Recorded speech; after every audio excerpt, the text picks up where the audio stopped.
channel Ngulik Horor.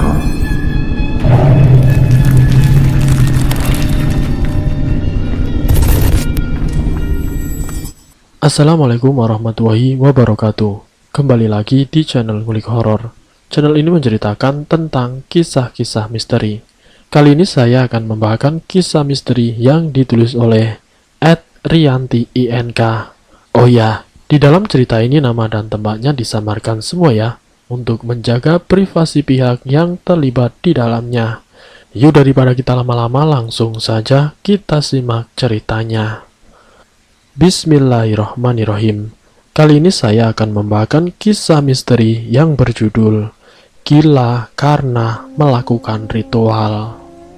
Suatu hari Ana, teman sekantor, masuk ke ruanganku. Dia adalah sahabatku. Kami memang dulu dari kampus yang sama. Dia adalah adik tingkatku. Kakak sibuk enggak?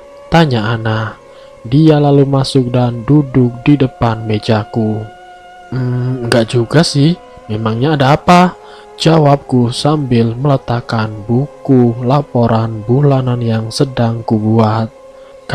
Kakak mau menemani aku ke Banten tidak? Tanya Ana. Memangnya mau apaan? Tanyaku heran.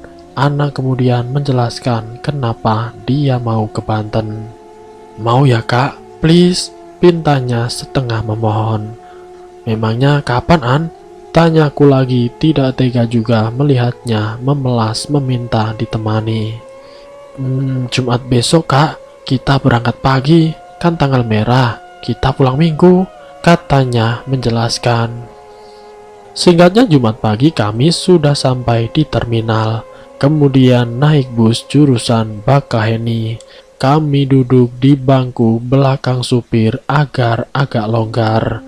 Dalam perjalanan yang memerlukan waktu sekitar 3 jam, kami pun lebih banyak diam. Lalu kemudian aku terbangun saat Ana menepuk-nepuk pipiku. Kak, sudah sampai kak, kata Ana. Lalu kemudian kuusap kedua mataku.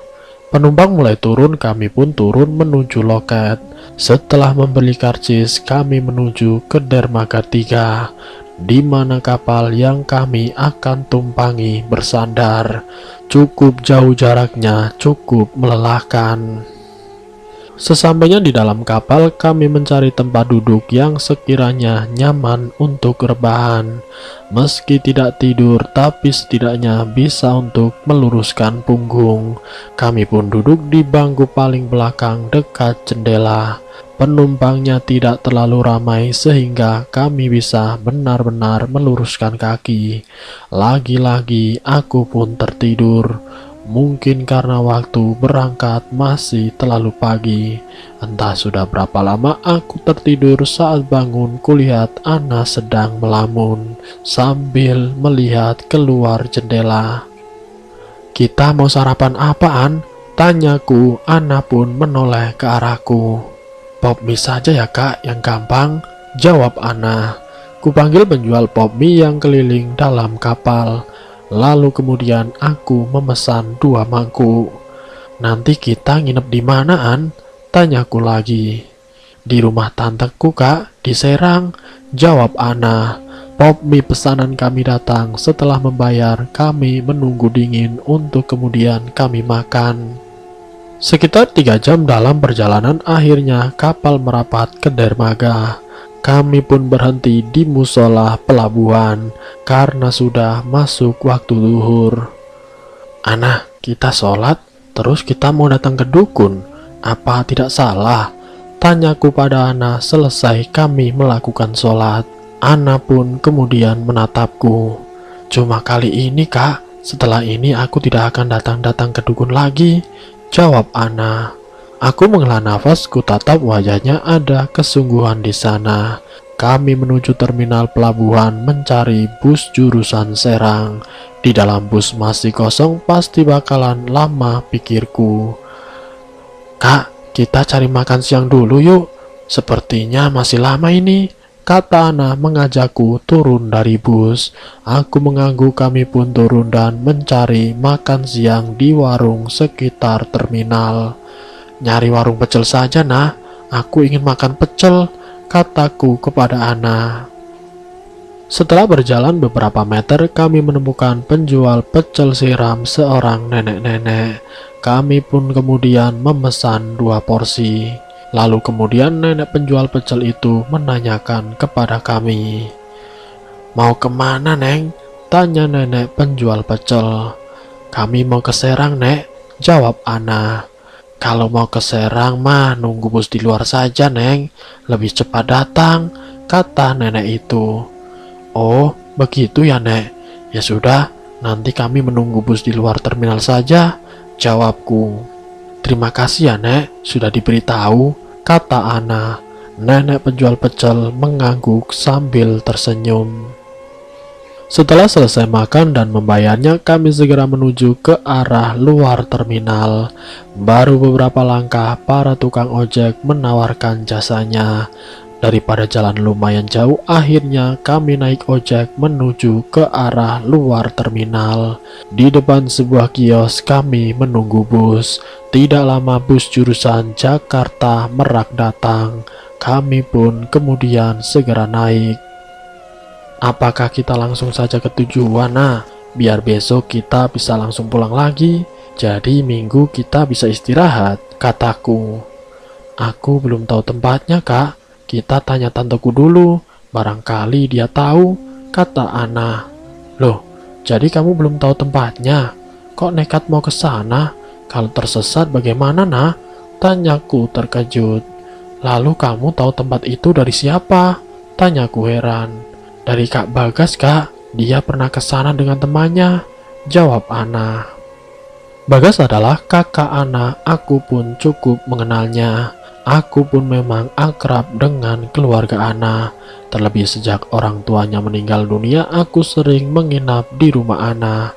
Dia tinggal sendiri di rumah peninggalan orang tuanya. Akhirnya kami pun sampai di terminal Pakupatan. Kami turun lalu kami pun menuju pangkalan taksi. Kami naik taksi menuju rumah tantenya Ana.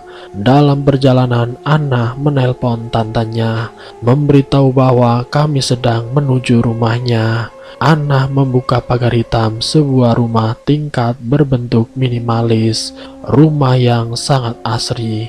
Halamannya ditumbuhi berbagai macam bunga. Ada sebuah ayunan besi di sudut taman. Assalamualaikum. Kami mengucapkan salam bebarengan. Waalaikumsalam. Terdengar suara dari dalam. Pintu dibuka. Seorang perempuan parubaya berdiri menyambut kami. Akhirnya sampai juga, kata Tante Desi pada Ana sambil memeluknya.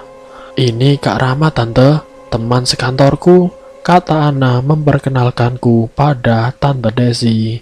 Aku pun kemudian menyalaminya. Tante Desi menyambut tanganku sambil tersenyum. Ayo masuk, ajak Tante Desi kepada kami. Setelah berbincang, Tante Desi mengantar kami ke sebuah kamar.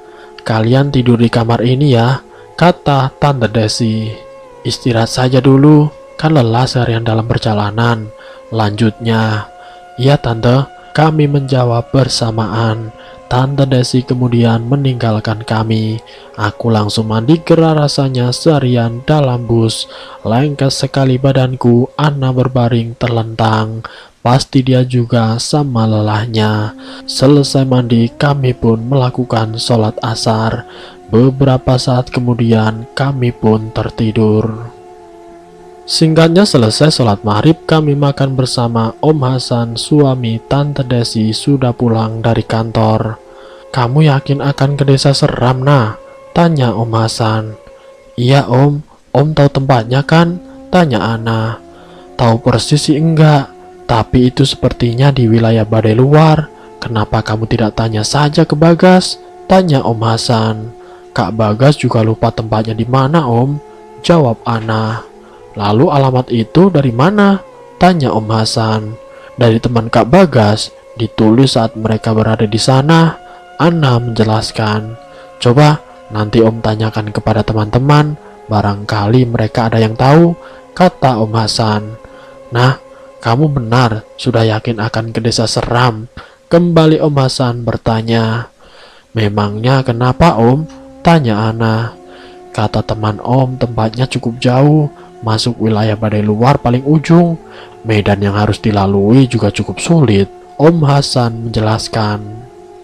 Lalu kemudian tiba-tiba sekujur tubuhku merinding. "Nah, batalkan saja ya, besok kita pulang lagi," pintaku kepada Ana. "Ya Om, Ana yakin akan tetap ke sana," jawab Ana mantap. Aku pun melotot. "Hah? Tidak salah dengar apa kupingku? Hah, dasar Ana, keras kepala. Sudah diberitahu medan yang bakal dilalui sulit, tempatnya juga jauh, masih saja tetap mau ke sana," gumamku dalam hati. "Ya sudah, nanti Om carikan ojek yang hafal daerah itu," kata Om Hasan. Akhirnya beliau mengalah setelah tidak berhasil membujuk Ana. "Nah, besok kita pulang lagi yuk." Aku berusaha membujuk Ana sebelum tidur. "Tanggung Kak, sudah sampai sini, tinggal sedikit lagi," katanya ngeyel. "Ya besok kita jalan-jalan saja nah, menikmati hari libur," kembali aku membujuknya.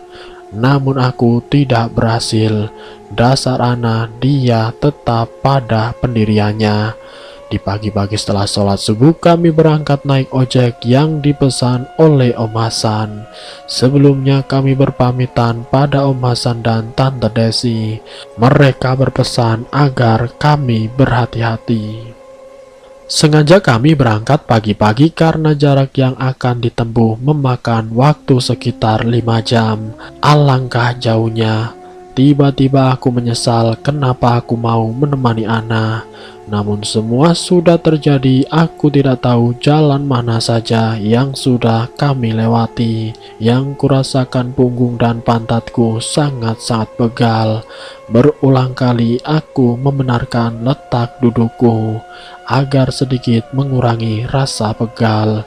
Kulihat Ana seperti tidak merasakan apapun. Dia tetap tenang duduk di jok belakang.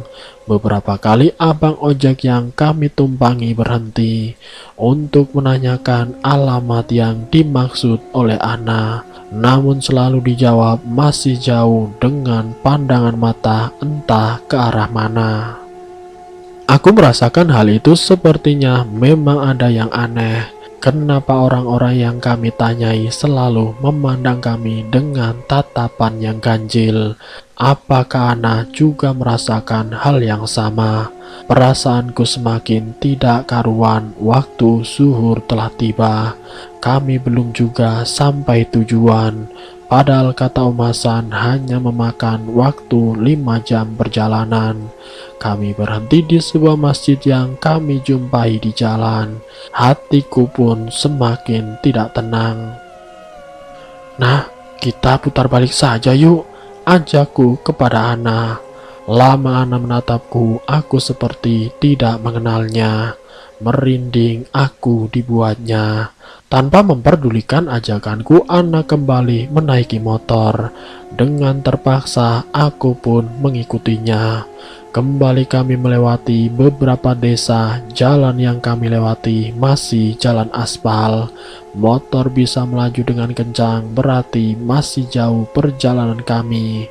Kata Om Hasan, semalam bukankah jalan yang akan kami lewati sulit dalam perjalanan?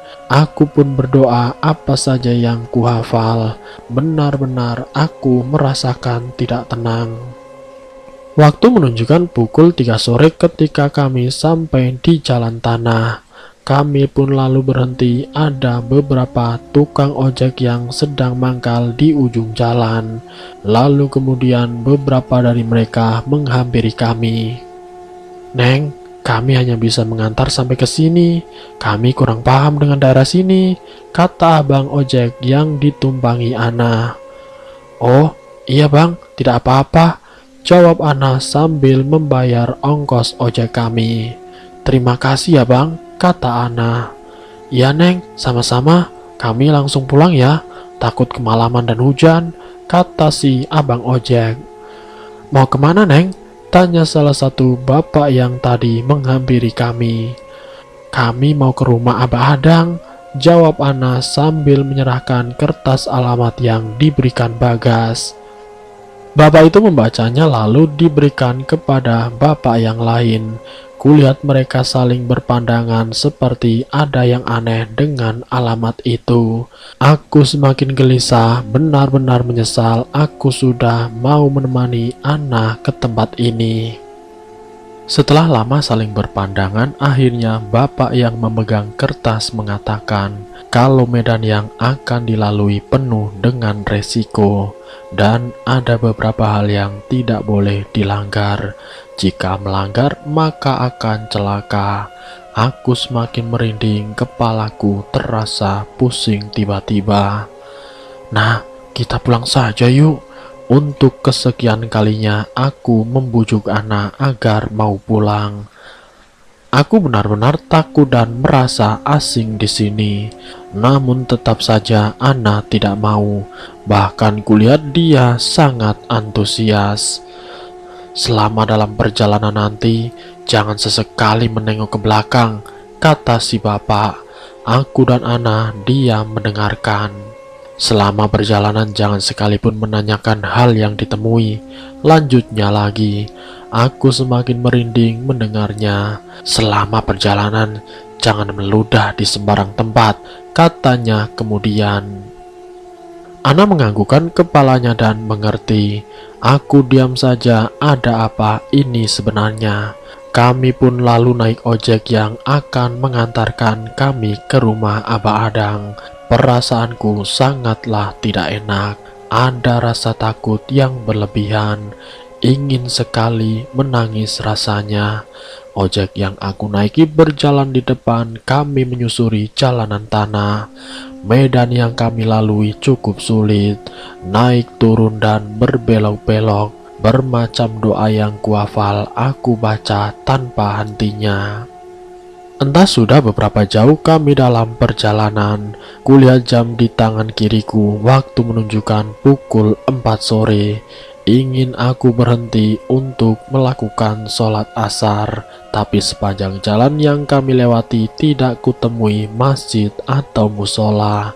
Aku hendak banyak bertanya ke abang ojek, tapi ingat pesan yang disampaikan sebelum kami berangkat tadi. Akhirnya aku hanya bisa diam pasrah. Aku tidak tahu sejak kapan kami sudah berada di jalan beraspal.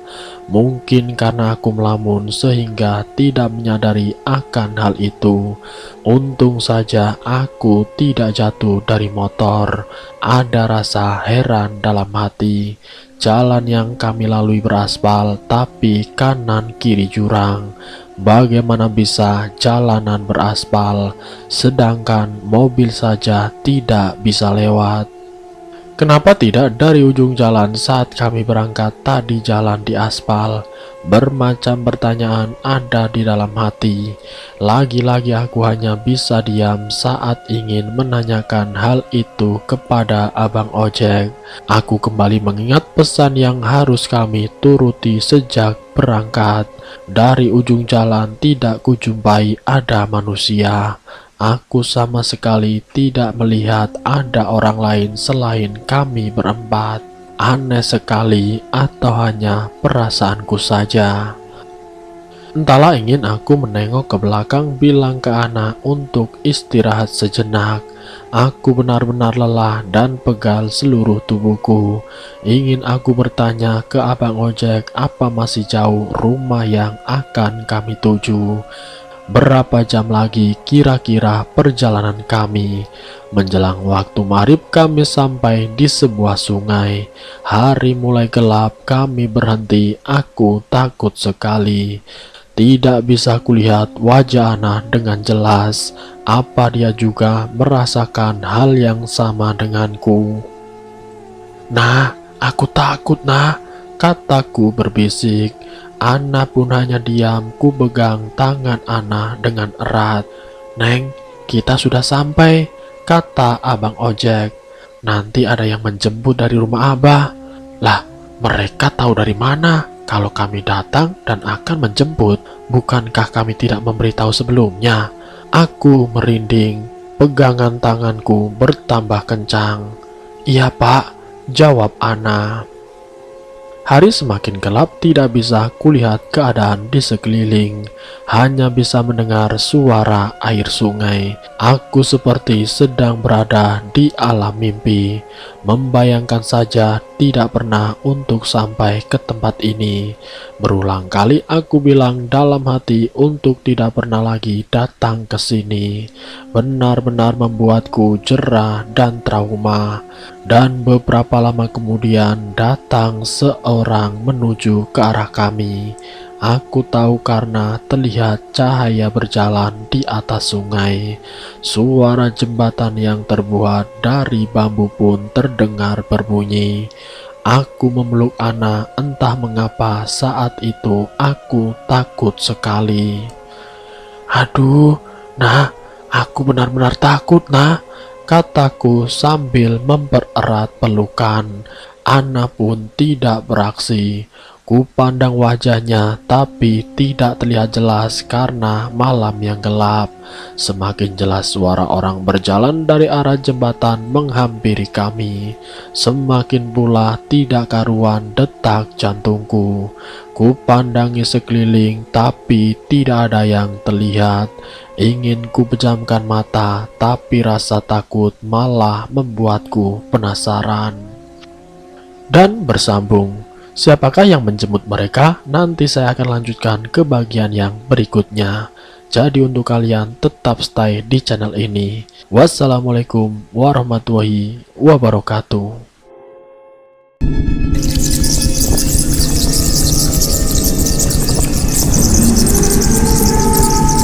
Selamat datang di channel Ngulik Horor.